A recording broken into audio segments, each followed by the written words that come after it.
சுகருக்கு மாத்திரை சாப்பிடக்கூடியவங்க, ப்ரெஷருக்கு மாத்திரை சாப்பிடக்கூடியவங்க, கெட்ட கொலஸ்ட்ராலுக்கு மாத்திரை சாப்பிடக்கூடியவங்க, பக்கவாதம் ப்ராப்ளத்துக்கு மாத்திரை சாப்பிடக்கூடியவங்க, கண் பிரச்சனைக்கு மாத்திரை சாப்பிடக்கூடியவங்க, ஹார்ட் பிரச்சனைக்கு மாத்திரை சாப்பிடக்கூடியவங்க, கிட்னியில் பிரச்சனைக்கு மாத்திரை சாப்பிடக்கூடியவங்க, காலில் ஆறாத புண்ணுக்கு மாத்திரை சாப்பிடக்கூடியவங்க, ஃபேட்டி லிவருக்கு மாத்திரை சாப்பிடக்கூடியவங்க, நீங்கள் எல்லாரும் இன்னையிலேருந்து எலுமிச்சம்பழம் ஜூஸ் டெய்லி கண்டிப்பாக ஒரு நேரமாவது நீங்கள் என்ன பண்ணணும், கலக்கி குடிக்க வேண்டும். ஏன் அப்படின்னா இந்த எலுமிச்சம்பழத்தில் விட்டமின் சி ரொம்ப ஜாஸ்தி இருக்கிறது கண்டுபிடிச்சிருக்காங்க.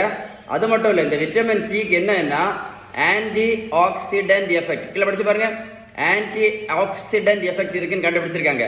இந்த ஆன்டி ஆக்சிடென்ட் எஃபெக்ட் என்ன, எந்த அளவுக்கு நமக்கு பிரயோஜனம் அப்படின்னா, நம்ம இரத்த குழாய்களுக்கு உள் பக்கம் வருது இல்லை அடைப்பு, அத்திரோஸ்க்ளீரோசிஸ் சொல்லுவாங்க, பிளாக்னு சொல்லுவோம் இல்லை, இந்த பிளாக்கை வராம கூட தடுக்கிறதுக்கு கூட திறமை அந்த ஆன்டி ஆக்சிடென்ட் எஃபெக்ட் இருக்குன்னு சொல்றாங்க.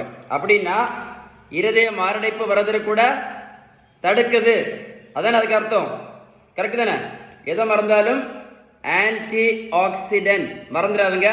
இந்த மாதிரி மாத்திரை சாப்பிட்டு கூடிய உங்கள் ஃப்ரெண்ட்ஸுக்கு இந்த வீடியோ கண்டிப்பாக ஷேர் பண்ணி கொடுங்க, நிறைய பேருக்கு யூஸ்ஃபுல்லாக இருக்கும். டெய்லி கண்டிப்பாக ஒரு லைம் ஜூஸ் டெய்லி ஜூஸ் மாதிரி கண்டிப்பாக போட்டு குடிங்க, ஓகேவா? ஒரு குட் நியூஸ் சொல்கிறேன் பாருங்க, இந்த தம்பிக்கு பாருங்க 70 கிலோ வெயிட் குறைச்சிருக்கோம், 140லேருந்து 70 கிலோ. நான் ப்ரோட்டீன் பவுடரும் கொடுக்கல, மாத்திரையும் கொடுக்கல, ஜூஸும் கொடுக்கல, ஊசியும் போடல, தம்பி போய் நான் ரோட்டில் போய் ஓடக்குன்னு சொல்லலை. நான் கொடுத்தது எல்லாமே பேலன்ஸ்டு டயட், விகிதம் சரியான வீட்டு உணவு முறை. உங்களுக்கு பேலன்ஸ்டு டயட்டை பற்றி ஏதாவது உதவி தேவை இருந்தால் கண்டிப்பாக இந்த நம்பருக்கு கால் பண்ணி பேசுங்க.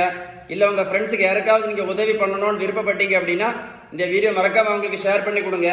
எதை மறந்தாலும் vitamin C anti accident effect உள்ளது, மறக்காமல் ஃப்ரெண்ட்ஸுக்கு ஷேர் பண்ணி கொடுங்க. ஆன்டி ஆக்சிடென்ட்னு எப்படி, இரத்த குழாய்க்கு உள்பக்கத்தில் வரக்கூடிய பிளாக், அத்திரோஸ்க்ளீரோசிஸ்ன்னு சொல்லுவாங்க, இதை கூட தடுக்குது. இது தடுக்குதுன்னா நீங்களே யோசித்து பாருங்களா, இருதய மாரடைப்பை கூட மறைமுகமாக தடுக்குதுன்னு அர்த்தம்.